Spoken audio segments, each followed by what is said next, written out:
Hi guys, it's Nina from VR Focus. We are here at Gamescom with... Paul van der Meer, and I'm a game designer at Vertigo Games. So tell me what you guys are showcasing here. We've got a beautiful little banner here. What's it Exactly. all about? It's Skyworld, our strategy game developed purely for VR. And yeah, we can't wait to show it to you guys, and yeah, hopefully you like it. So what is the objective of the game? Is it a typical strategy game? What can we look at for inspiration that you guys used? We took a lot of inspiration from a lot of different angles, from either board games or a sort of medieval magic scene with a sort of steampunk edge. And yeah, that's where it all takes place, on a circular table, and the objective is to destroy the opponent who has his own castle and own regions, and yeah, you have to take over their regions with your base and your generals and all the units that you build up during the game. When I played it, it kind of reminded me of like Civilization and Catan, and sort of like gathering up all your resources. But there were also other game styles to it. So suddenly you can change the world and the tile flips over and you're somewhere else. Tell me about that. Yeah, well, like you said, there is a lot of inspiration of old board games and old traditional strategy games. At the same time, we wanted to keep it accessible. So we were constantly thinking about, okay, how can we keep it accessible for people who've never played VR, and also people who play VR and don't want constantly all those statistics that you need on the one hand, but don't want to see constantly on the other. So that was something that was a mix that we tried to find, and I think we did find it in the end. And yeah, those locations that you mentioned are ways to separate the information in manageable chunks. Right, so you've got the board game in general, and then you've got... Well, you have a laboratory where you can research new cards, because it's a deck building game in the end. There are a lot of different units, almost 30 units that you can unlock in the game. Wow. And with those units you can build your own deck. So in that lab you research them.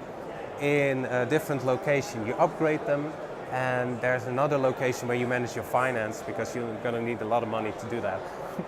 You're going to become an accountant by the end of it. Hopefully it's going to be a little more exciting than accountancy. And on which platforms is this going to be available on? It's going to be on Oculus and Vive and Microsoft mixed reality headsets as well. Ooh, exciting. So can you tell me how that works? Is that sort of you choose any table, any platform, and you can start playing the game with someone else? It is, well, it's called mixed reality, but it's still a virtual reality experience. So you don't see the environment. What's changed? Tell me. What happens? What's different? The headset, that's Just it. That's it. The headset and the controllers, but you can still play the same game with people who have an Oculus headset or a Vive headset. And I can play against AI, can I play against friends, can I play against more than one person? You can play against AI and one other person, so you invite a friend. The matches take a little over an hour, we estimate, and that means that you're not that inclined to play with a complete stranger. Yes. If it's a really short match, you don't mind playing with just about anyone, but for this you want to invite someone you know, that you want to take down a peg, and that's why it's like one-on-one. Right, okay.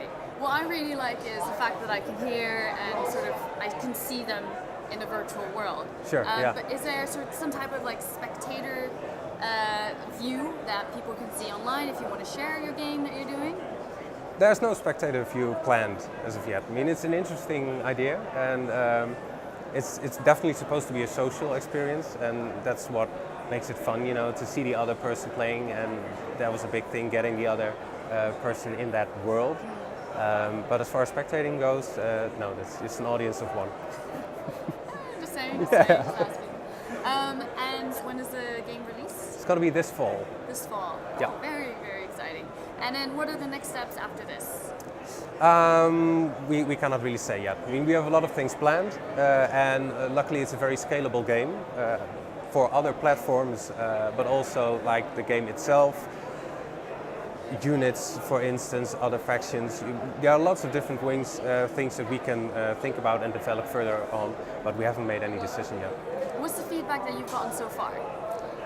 Very positive. I mean, this is a very new demo, and we've a couple of people who've never played VR before were very excited and got the hang of it really quickly, which was a concern of ours to get that right, and I think we did.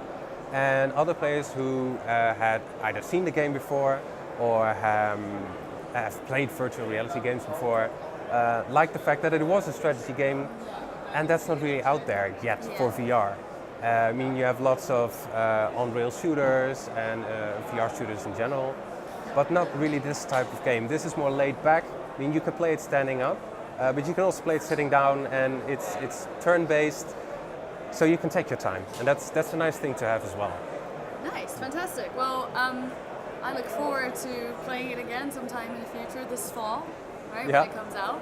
Where can we go to find out more information about the game? You can find out more information on the Vertigo website. We're on Facebook as well, and Steam has a page for the game already, so you can check out all the information there. Fantastic. Well, thank you so much. Thank you. Head over to vrfocus.com if you want to find out any more about virtual reality, and I will see you there.